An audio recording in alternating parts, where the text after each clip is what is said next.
So there's a God. Then you have to say, but sorry, where did God come from? It's not a question I hear often answered. In order to recognize that an explanation is the best, you don't have to have an explanation of the explanation. In order to recognize that an explanation is the best, you don't have to be able to explain the explanation. Folks, this is an elementary point in the philosophy of science.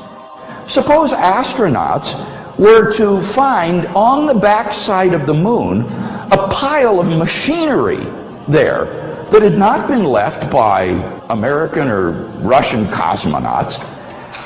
What would be the best explanation for that machinery? Well, clearly it would be some sort of extraterrestrial intelligence that had left the machinery there.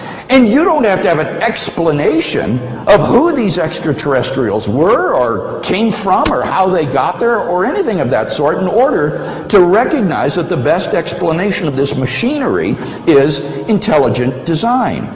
In order to recognize an explanation as the best, you don't have to have an explanation of the explanation. In fact, when you think about it, requiring that would immediately lead to an infinite regress of explanations.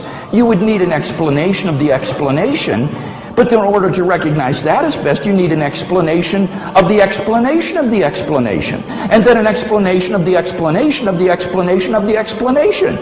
And so that nothing could ever be explained. One of the outdated philosophical cliches, in my opinion, is that, well, who created God?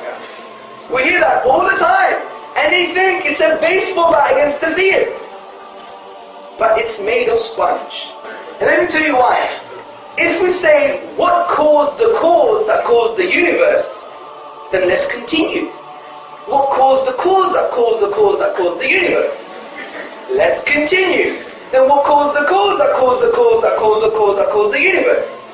Let's carry on. Then what caused the cause that caused the cause that caused the cause that caused? And that goes on and on and on backwards. But at one point, I have to have an uncaused cause, or there would be nothing in existence today.